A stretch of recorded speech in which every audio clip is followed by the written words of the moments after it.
522, do you read? High above Athens, Greece, fighter jets track a 737 as it circles the city. 522, do you read? Over. There's no answer from the passenger plane, but there is someone at the controls. More than 100 people are on board. Everybody's mind was going to a hijack or terrorist. There is one person moving in the cockpit. Repeat. What's happened to the crew and passengers? 522, do you read? Over. And who is flying the plane? Helios 522, do you read? Over.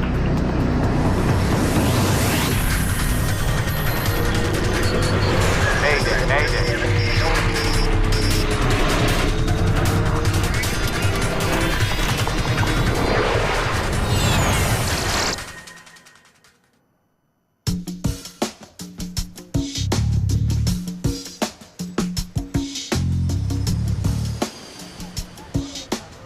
Early morning, August 14th, 2005. The cabin crew of Helios Airways Flight 522 are preparing for their trip from the island of Cyprus to Athens, Greece. Sure it is a beautiful day? Maybe I shouldn't have come in. Andreas Prodromo is 25. He isn't supposed to be working today, but he's taken the flight to spend some time with his girlfriend, who also works for Helios. It's the sort of day I'd like to be out flying. You will, Andreas. Prodromo is a flight attendant now, but he has bigger plans. One day he wants to fly for Helios.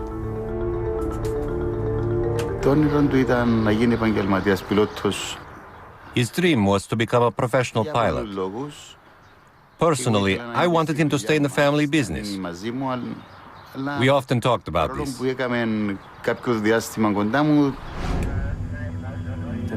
In the cockpit, the flight crew is occupied with the daily routine of preparing their jet for takeoff. Right today. Captain Hans Merten is an East German, a contract pilot hired by Helios for the busy holiday season. Are you almost through? Pardon? You almost done. Nearly. Body over. His co-pilot is from Cyprus. Pambos Haralambous has been working exclusively for Helios for the last 5 years. Load selector. Auto. Before beginning any flight, crews are required to perform dozens of checks on various pieces of onboard equipment. It's a routine but necessary procedure. Doors closed. Sorry, could you store trays with your seat back in the Helios is a charter airline with low-cost fares to Greece. It's a summer weekend, and the plane is filled with families. In all, there are 115 passengers on the morning flight. If you need any more help, let me know. We're just about to take off. They are low fare, no frills. They don't even serve you refreshments during small sorts of flights. But they offer another possibility for the budget-minded traveler. Flight attendants, please take your seats. Prepare to take off.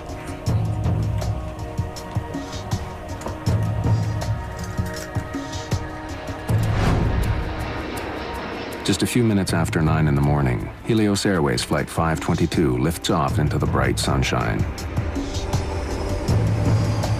Nicosia Area Control, this is Helios 522.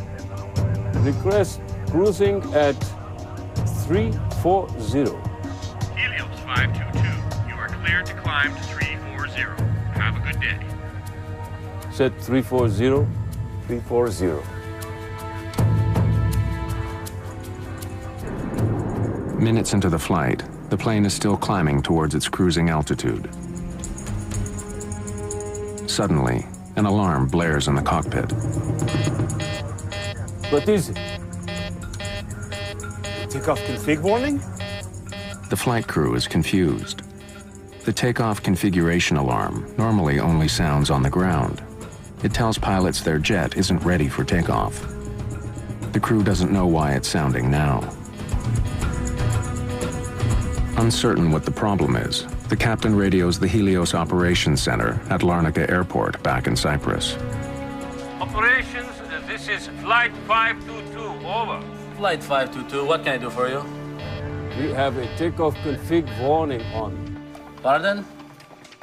Our takeoff config warning is on. I'm sure it's nothing. I'll let you know when we level off. With the first alarm still beeping in the cockpit, things become even more confusing. Their master caution alarm goes off. It could indicate that some systems on board are overheating.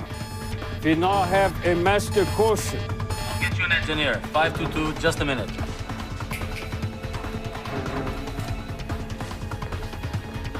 I find him very hard to understand. His accent is quite thick. Flight 522, what can I do for you? The ventilation cooling fan lights are off. Sorry, can you repeat? While the pilots and ground engineers try to troubleshoot the two alarms, most passengers have no idea there's a problem until... Everyone, stay calm. And please remain seated. Everyone, please put the oxygen masks on completely over your mouth and nose. The protocol was immediately to secure yourself, grab an oxygen mask, stay in your seat. If you can help passengers without getting up, you could help them, and you should help them, but you would not risk the safety of any cabin crew member to go and help a passenger which is 5 or 6 rows further up.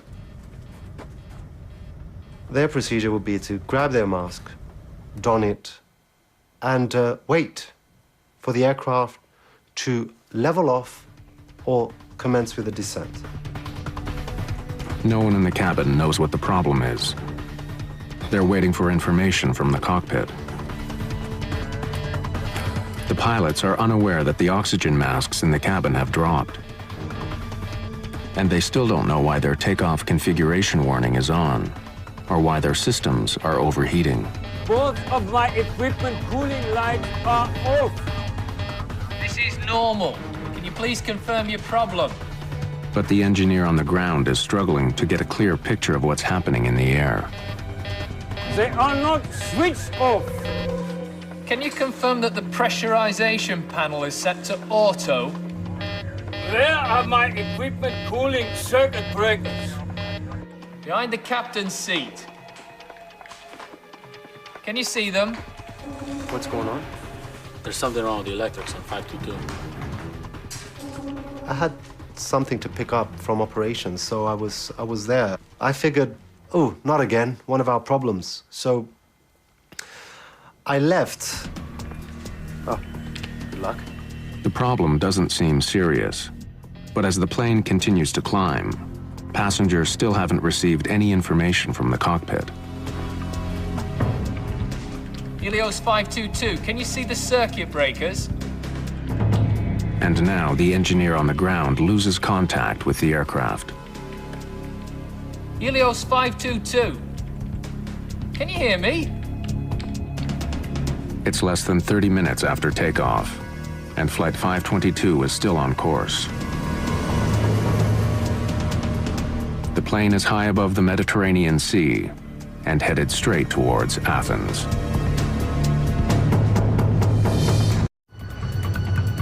August 14th, 2005. A Helios Airways 737 with 121 people on board is circling in the sky near Athens. Helios 522, can you hear me? Shortly after leaving the island of Cyprus, 2 different alarms had been triggered on the plane. The flight crew was trying to solve the problem with the help of ground engineers. But now, radio contact with the plane has been lost. Air traffic control can't get any response from the captain or co-pilot. The flight to Greece normally takes an hour and a half. But the passenger jet has been in the air for over 2 hours, circling in a holding pattern.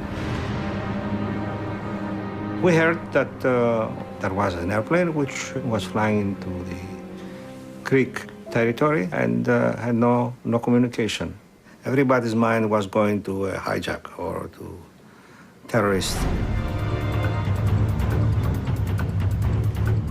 More than 3 million people live in Athens.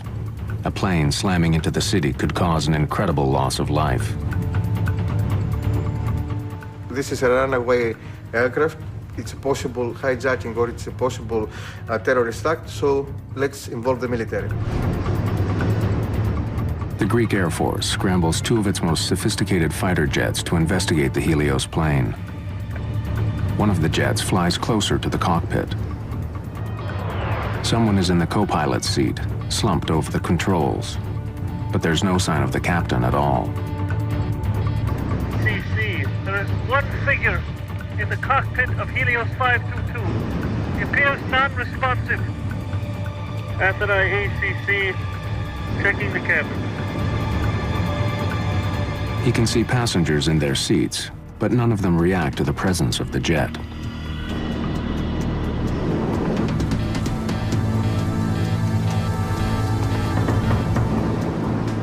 Then, the pilot sees someone moving in the cockpit. Athens Control, there is one person moving in the cockpit of Helios 522. Repeat, there is one person inside the cockpit. Helios 522, do you read? Over? Helios 522, over. Flight HCY 522, this is Athene radar control.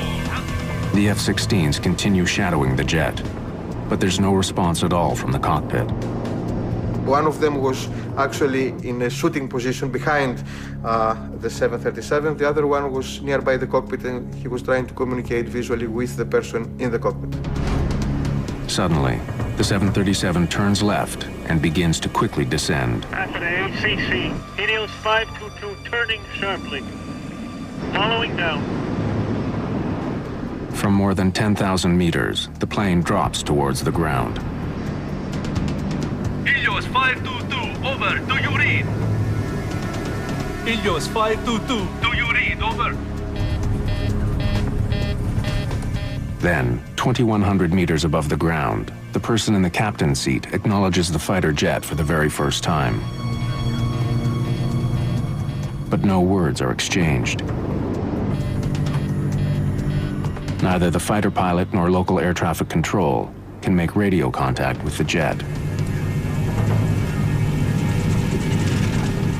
Just after 12 o'clock, almost 3 hours after it took off from the island of Cyprus, Helios Flight 522 slams into the ground.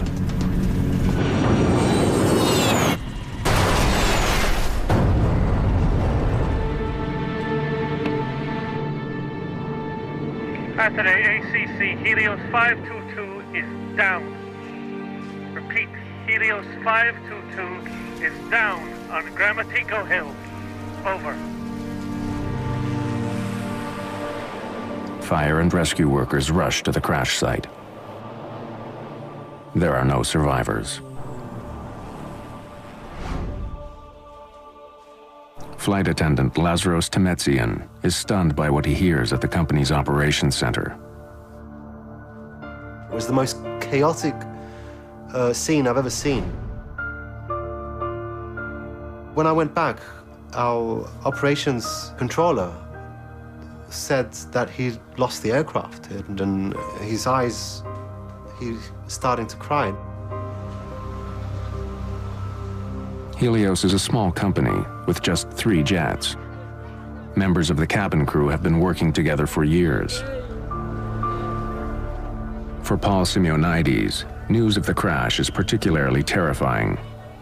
He's a flight attendant for the airline, and so is his fiancée. I think that must have been the worst 30 minutes of my life following that first image, because Victoria was flying that morning to Glasgow. I had everyone and his brother, every person we knew was calling me up to find out if I'm alive, if Victoria's alive, what happened, why it happened. Andreas Prodromo's father didn't know his son had been called to fill in on Flight 522. I got worried.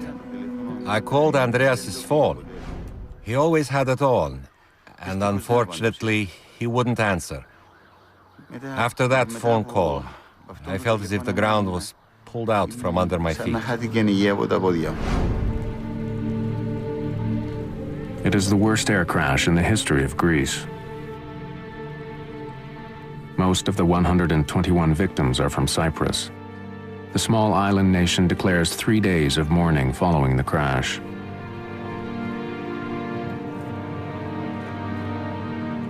It is an eerie disaster.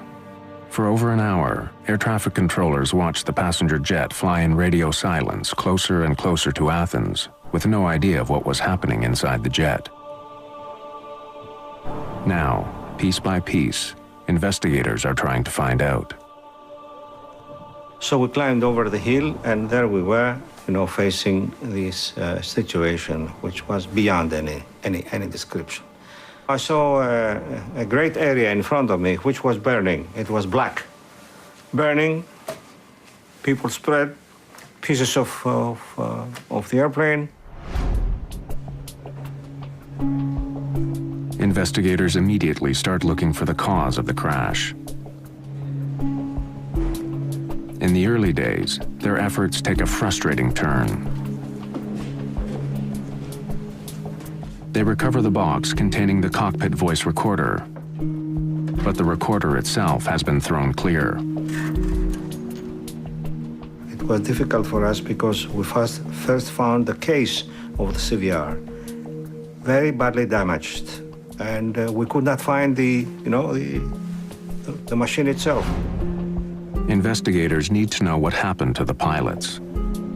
Without the cockpit voice recorder, they have little to go on. So keep looking. Let's hope we can find it.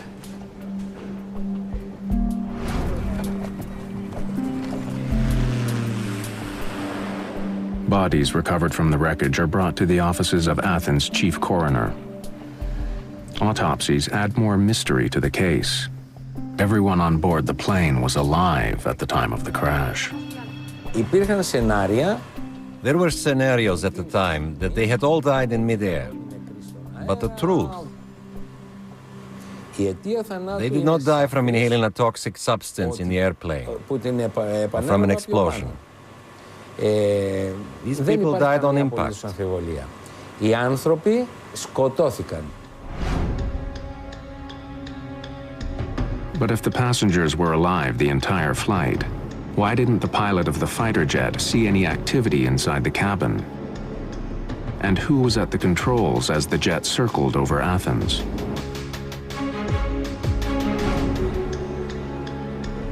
When investigators find tissue samples in the remains of the cockpit, they make a stunning discovery. The person at the controls of the plane when it crashed was flight attendant Andreas Prodromo, a last-minute addition to the cabin crew. But why was he in the cockpit? Was he trying to save the plane, or did he deliberately fly it into the ground? August 2005. The hunt for the cause of a mysterious airplane crash in Greece is now focused on finding the missing cockpit voice recording. Just before the plane went down, flight attendant Andreas Prodromo was seen in the cockpit, but investigators don't know what he was doing there. Several days after finding the outer case of the cockpit voice recorder, investigators find the recording itself. When Chief Investigator Akrivos Soulakis listens to the final moments of the flight, it answers a vital question. Mayday. Mayday. This was no terrorist act. Flight 522. Athens. Prodromo was calling for help. Mayday. Soulakis hears 5 separate Maydays on the tape, even though none of them were heard by air traffic controllers.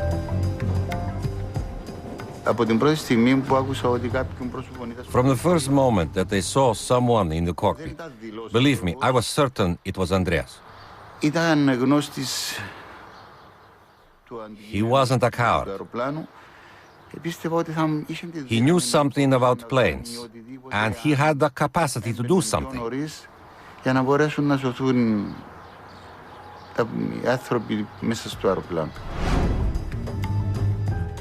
In fact, Prodromo had his commercial pilot's license. It was the first step towards his goal of becoming a captain for Helios. Today I'd like to be on flight. Oh, you will, Andreas. But all of his training wouldn't have helped save the jet. When he was seen at the controls, Flight 522 had been in the air for almost 3 hours. And the reason the Helios plane seemed to veer away from the F-16s following it was because its left engine was out of fuel. No matter what caused the alarms to sound, the ultimate reason for the crash was simple. The DFDR and the CVR gave us absolute proof that the plane ran out of fuel. And this was the cause of the crash. Scheduled as a 90-minute flight, the plane didn't have enough fuel to stay in the air for over 3 hours. But why had the plane flown so much longer than it was supposed to? Soulakis now knows who was in the cockpit of the plane and why it crashed. But to fully understand the mystery, he needs more information. Mayday. His investigators uncover a suspicious history of maintenance issues with the Helios jet. Issues that could help explain what happened on Flight 522. Mayday. A Helios ground engineer tells Soulakis that on the very day of Flight 522, the 737 had a problem with its back door. When we checked the flight log for the trip, we saw that we'd have to do some unscheduled maintenance. The plane had arrived in Cyprus just after midnight on August 14th.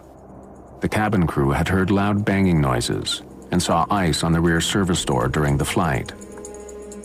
It was scheduled to take off again just hours later.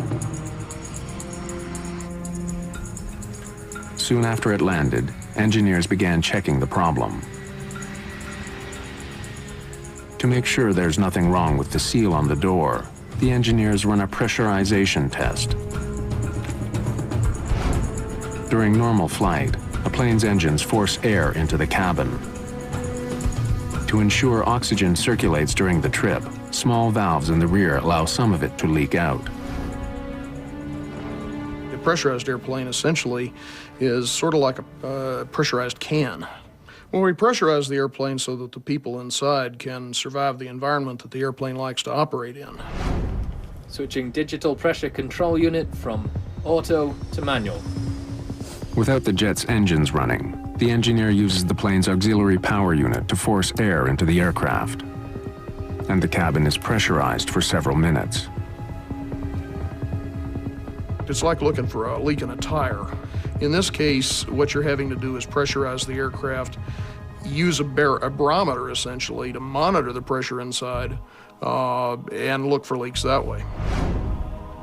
But there's no indication any air is escaping through the back door. In this case, they felt that it was all right and they completed the test. The entire jet seems to be in good working order. After performing a series of additional routine maintenance procedures, the engineers signed off on their technical log. Investigators are faced with a dead end. An explosive decompression could have explained the tragic events of Flight 522.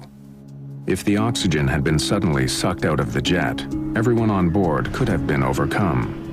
But not only did the engineers check the problem, when the F-16s approached the plane near Athens, no damage was seen. There was no indication that the fuselage was punctured. Mayday. Investigators are still struggling to solve the mystery. What had overcome the passengers and crew of Helios Flight 522? And why was one flight attendant apparently unaffected? The discovery of one small switch holds the key to the entire crash. The crash of Helios Flight 522 is one of the most mysterious air disasters ever.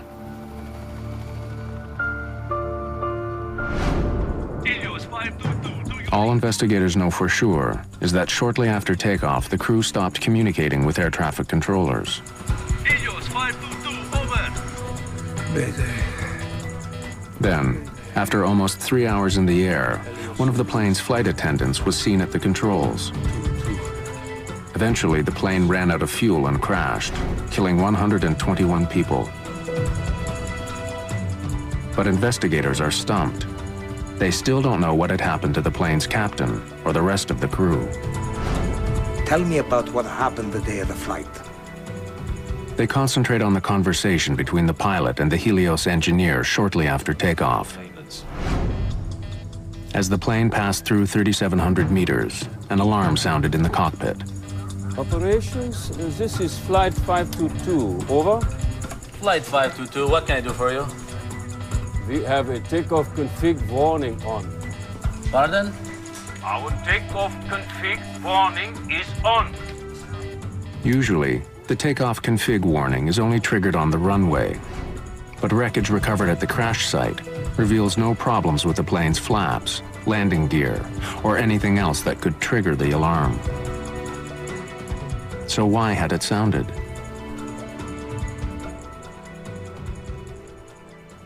Chief Investigator Akrivos Solakis focuses on a small control panel found in the wreckage of the ravaged jet.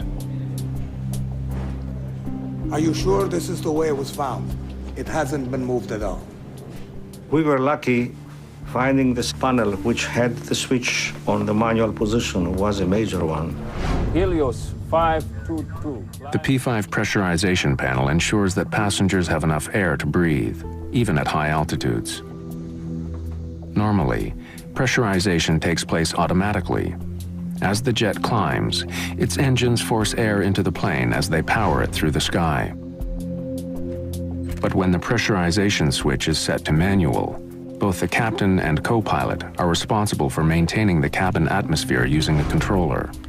So explain again how you tested the pressure. I went into the cockpit. I turned the pressurization switch to manual. Solakis learns that during the early morning maintenance check on Helios 522, ground engineers had turned the P5 switch to manual.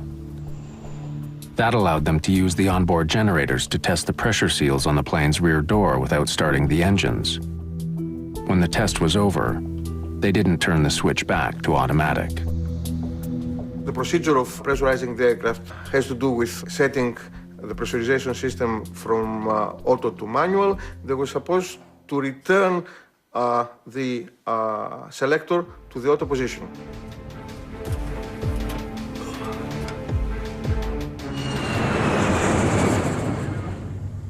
Lights are illuminated. Several hours later, when the flight crew entered the cockpit, the pressurization switch was still set to manual. Right today. Are you almost through? But neither the pilot nor co-pilot saw it. As a result, after takeoff, the cabin would not pressurize automatically. And the higher Flight 522 climbed, the thinner the atmosphere became. Not turning the switch back to automatic was a deadly, hidden danger. Are you sure this is the way it was found? It hasn't been moved at all. Solakis believes this panel could be the key to the disaster. Leaving one switch on manual could have led to all the other problems the plane faced. To prove he's right, he takes an unusual, potentially dangerous step.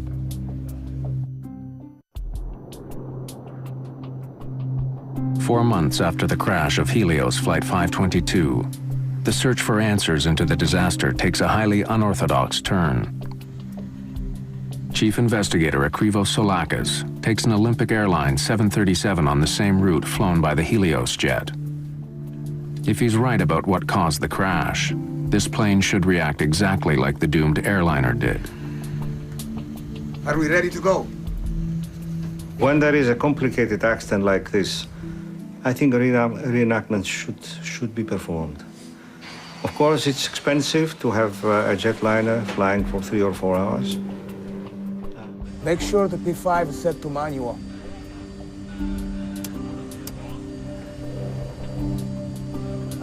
It's hard to see. In the cockpit, Solakis has the crew turn the pressurization switch to manual. A green light indicates it's no longer on automatic, but in the bright glare of an early morning departure, the light is hard to see. As the reenactment flight climbs, oxygen is thinning quickly in the aircraft.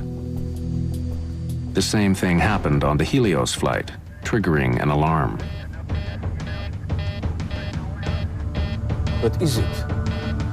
The takeoff config warning? The alarm sounded, and that alarm was misinterpreted.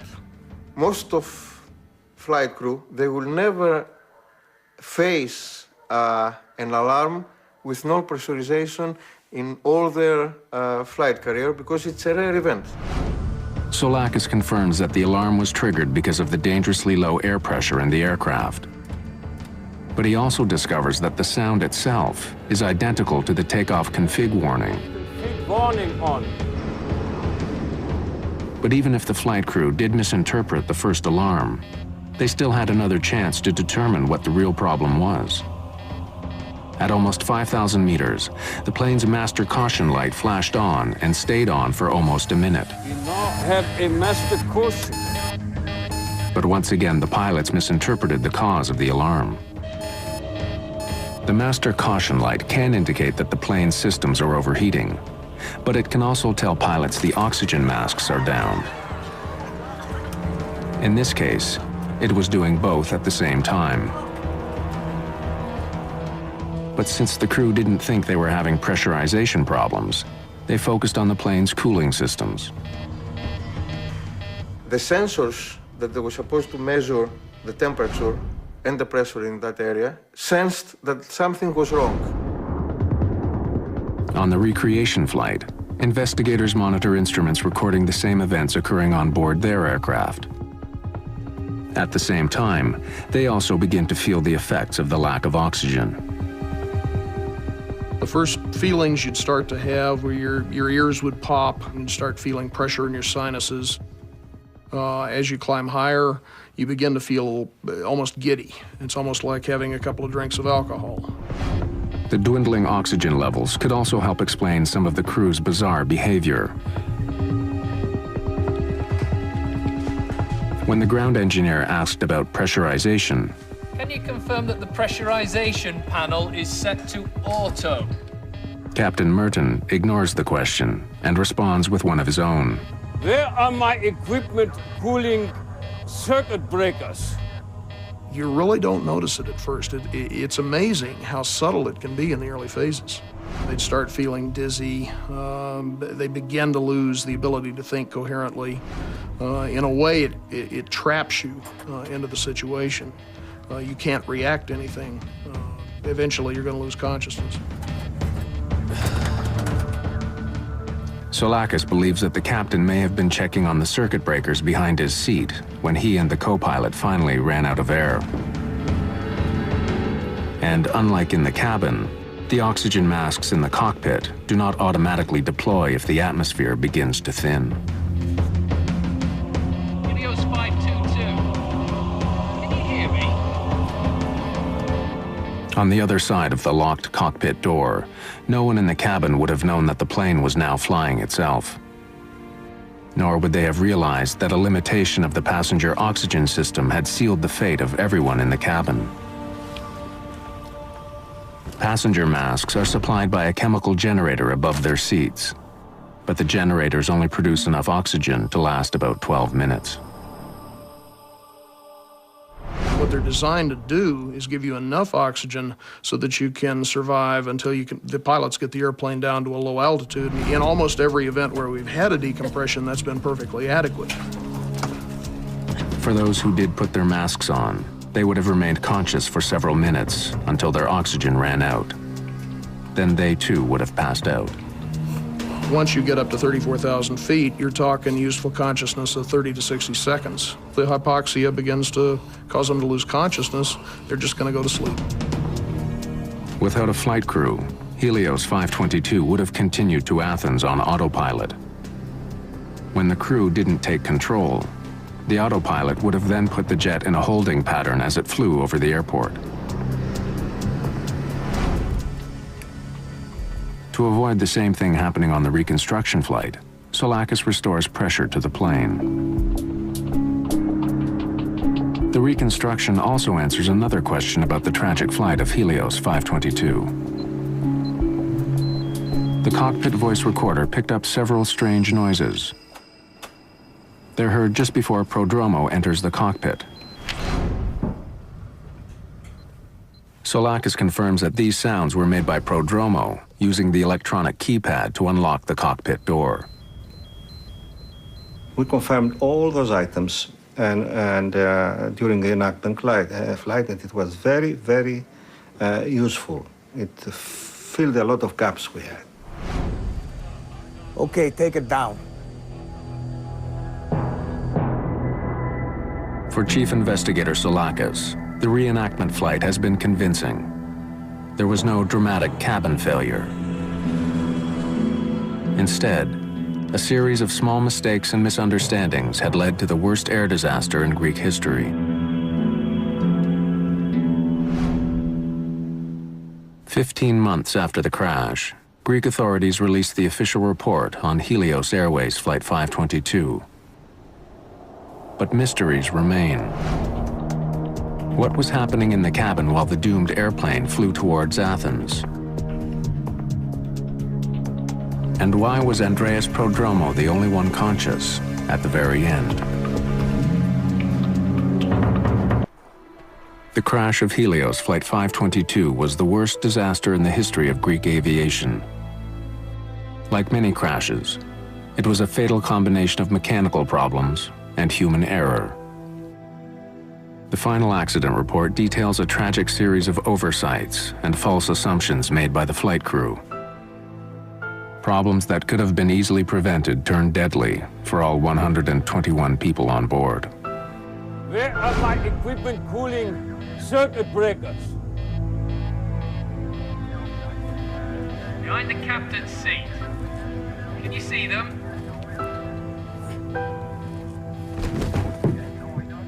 But what the final report does not do is explain what happened in the cabin of the plane. What actions did the flight attendants take? And why was Andreas Prodromo still conscious after almost 3 hours? Mayday. Mayday. Interviews with Helios safety instructors and crew members paint a tragic picture of what may have occurred. Everyone, please put your masks on.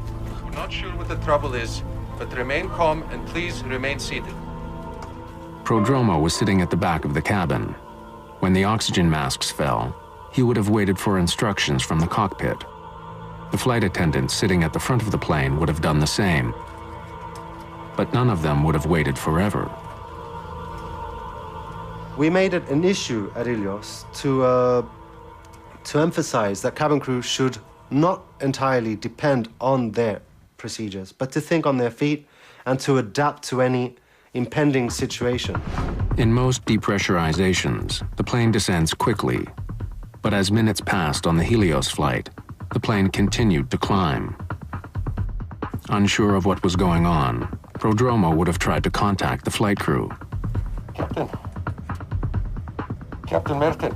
But he gets no response. Can you give us an update, please? Captain Merton. With no word from the cockpit, he would have soon realized that this was not a typical depressurization. When there was no call out from the cockpit and the aircraft didn't start an emergency descent, there was absolutely no protocol. They would be winging it. By now, Prodromo must have felt that something was terribly wrong. But to find out what the problem was, he had to leave his seat. The oxygen available on the 737 is, of course, the dropout oxygen. 10% of those masks are available for the crew in case of a depressurization incident. There are extra masks per every seat row. Taking advantage of the extra passenger masks, he could have made his way to the front of the plane, a process cabin crews call monkey swinging. But if more than 12 minutes had passed, his girlfriend and the other flight attendant may have still been in their seats, and like the passengers, overcome by hypoxia.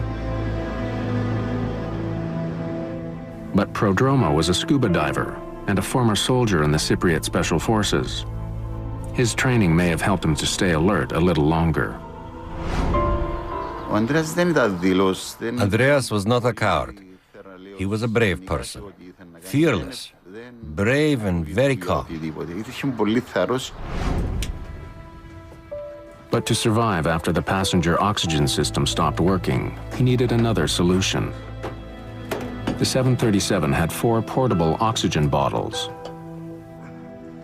Using them would have given him some freedom.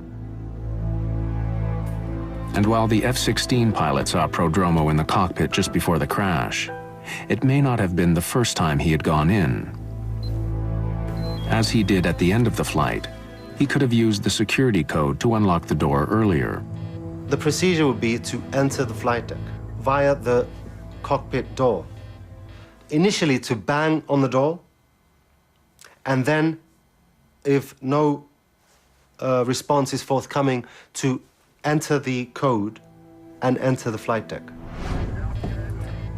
During the accident investigation, DNA was discovered on an oxygen mask in the cockpit that matched the co-pilot's. It's possible Prodromo used it to try and revive him. You can still revitalize somebody for quite an extended period of time if you get to them before major brain damage is set in. And that's somewhat a variable situation depending on the person, depending on how long they're exposed to a high altitude. But if he was in the cockpit earlier, why did he leave? No one will ever know. Probably was a little bit disoriented, a little bit confused. He's reacting a lot slower than he normally would. What was his state of mind? What was his physical condition? We think that he knew what was really the problem, but is that the real situation? It's a real question. After 3 hours in the air, everyone who didn't have bottled oxygen would have been unconscious. As it approached Athens, Flight 522 was now a ghost plane.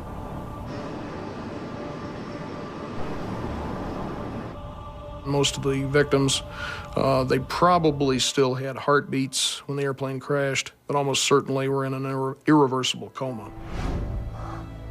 Hypoxia is no more painful than falling asleep. But for Andreas Prodromo, the flight must have been a nightmare. As the F-16s roared to meet the jet, and with his oxygen running out, he must have known that he too was almost out of time.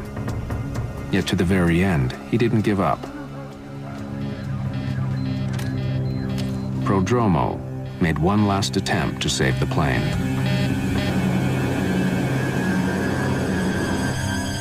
When he returns to the cockpit, the young flight attendant who dreamed of becoming a pilot calls for help. Mayday. But no one can hear him, likely because the radio was still tuned to Larnaca, the airport on Cyprus from where the flight had taken off. Fighting hypoxia and struggling to control an airplane larger than any he had ever flown, Prodromo was in an impossible situation. Even if he could have landed the plane, it was now too late. Flight 522 was out of time and fuel.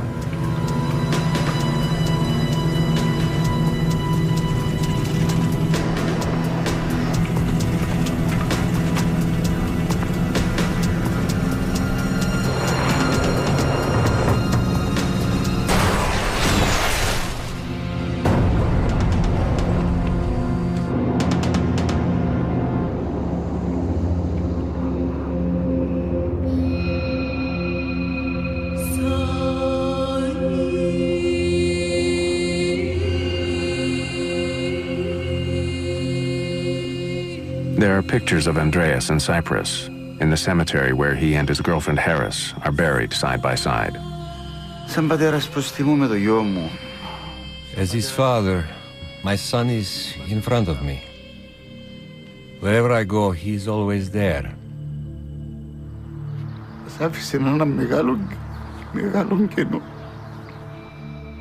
He left a very big gap. We will never get over it. There are pictures in Greece, too. On the hill north of Athens where Helios 522 crashed, there are faded photographs of many of those who died. Bleached by the brilliant Mediterranean sun, they gaze over the rugged, ancient terrain. silent witnesses to one of the world's most bizarre and tragic airline disasters.